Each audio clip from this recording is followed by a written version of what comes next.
This is the story of Father Jules Chevalier. Father Chevalier was a French priest who went on to found the Congregation of the Missionaries of the Sacred Heart of Jesus, the MSC. He was a kind, devoted man who gave his life to spread God's love. He was born into a complicated time when God's love was needed more than ever. But these new ideas and freedoms also meant that people were starting to lose respect for the authority of God. Instead of focusing on devotion to God, they were focused on changing the world around them. New advances in science made it possible to explore the world, and this led to the rise of colonialism. Countries like France, Spain, and Britain sent out explorers to conquer lands. This created suffering for the people of conquered lands, but it also provided an opportunity to spread to them the Word of God. Father Jules Chevalier said that the world needed something to fix all the indifference and selfishness that was growing in the world. This remedy was the Sacred Heart of Jesus. Father Jules Chevalier would go on to start a new society or congregation, and they would be called the Missionaries of the Sacred Heart. Thanks to Father Jules Chevalier, things started to change, and the people started to rediscover their devotion to God. This is his story and how he came to lead the Missionaries of the Sacred Heart. Jules Chevalier was born in a town called Richelieu in the west of France in 1824.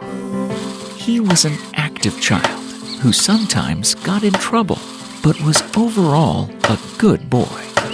From his very youngest years, he wanted to be a priest. After his first Holy Communion, young Jules told his parents of his desire to become a priest. But his parents told him that they were too poor to afford to send him to study at the seminary and become a priest. He would have to get a job to help support the family. Even though he wanted to devote his life to God, Jules respected his parents and wanted to help with the family. And so he went and studied to become a shoemaker. But he was not going to give up on his dream. He saved up all the extra money he earned from shoemaking and always studied on the weekends. Eventually, his family moved to a new town where the administrator of a forest tract was looking for a caretaker. Jules kept up his studies, learning Latin and walking 4 miles each day to study with the parish priest. One day, the administrator told Jules that he heard of his dream to become a priest and that he would pay for his entrance to study. Jules was delighted, and at 17, he left his parents to go study to become a priest. Because of his years of hard work as a shoemaker, Jules was 5 years older than most of the boys entering the seminary. Even though he was older than his classmates, he was determined to answer the Lord's call, and soon his loneliness left him. One day, on a walk with his fellow students, Jules fell off a cliff, and everyone believed he had died. But after hours, he woke up again and felt blessed by God. After this life-threatening experience, Jules knew he wanted to do something great for the Lord. Together with his friends in the seminary, they made a pact to become chevaliers, Knights of the Sacred Heart of Jesus.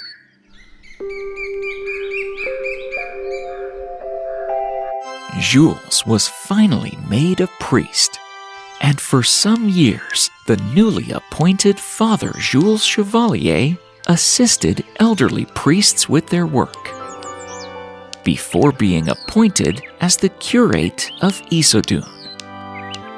When he arrived there, he was surprised to find one of his friends, Sebastian from seminary, had also been appointed there.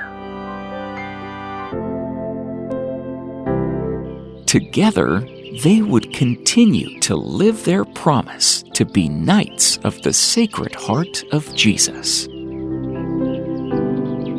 They wanted to start a mission to spread the word of Jesus, and so they got permission from the parish priest, Father Crozat.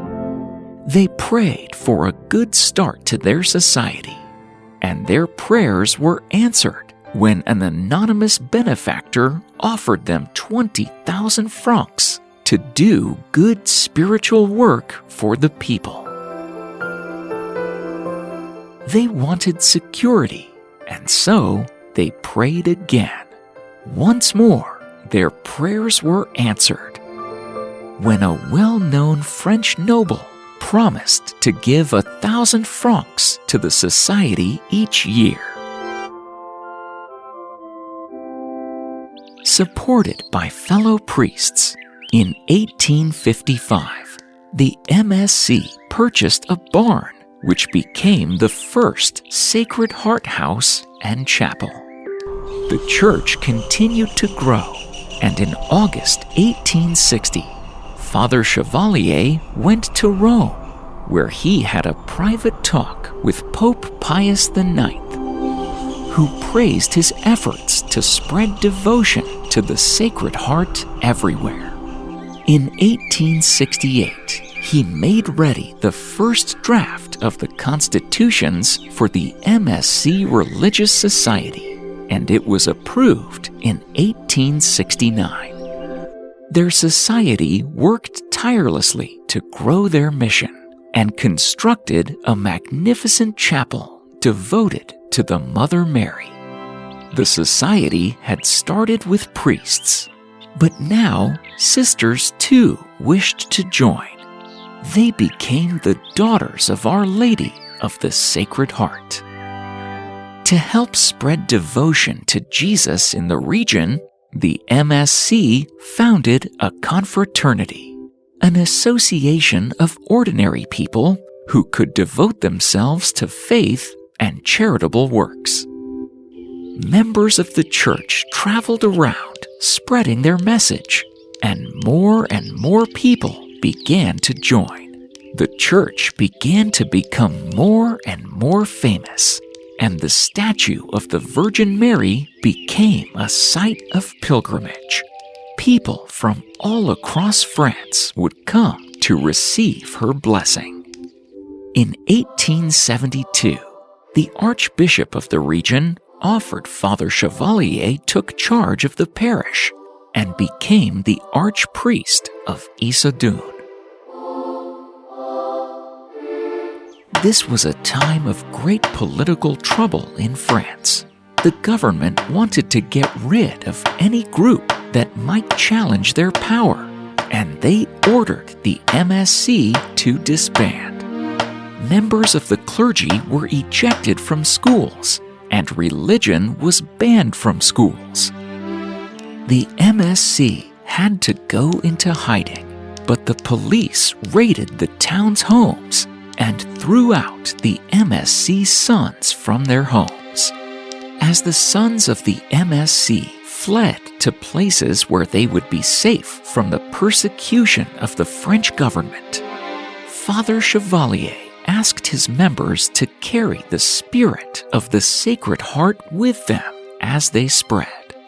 In 1881, the Pope officially asked the MSC to carry out missions in Melanesia and Micronesia in the Pacific Ocean. In September 1881, in a small MSC chapel, a ceremony was held to give goodbye to the first missionaries who would go to these faraway lands. All through his years, Father Chevalier gave his missionaries utmost support, sending them money and writing them letters of encouragement. A group of religious women were devoted to the beliefs of Father Chevalier, and under Father Chevalier's watch, they trained to join and become the daughter of Our Lady of the Sacred Heart. Father Chevalier was truly leading a movement that kept growing and growing.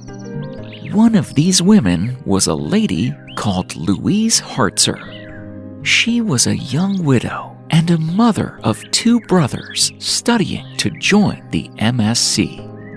Mrs. Hartzer spoke to Father Chevalier and told him of her desire to become a daughter of Our Lady of the Sacred Heart.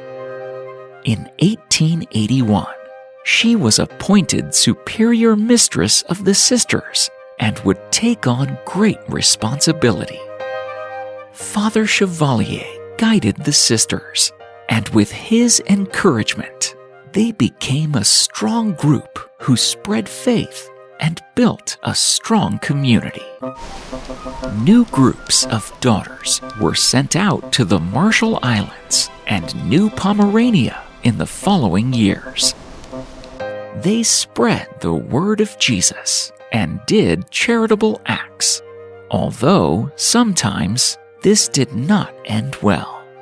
Throughout the years, this love caused the MSc Society to grow and spread, and in 1898, at the old age of 74, Father Chevalier fell ill and decided that it was time for a younger man to lead the congregation.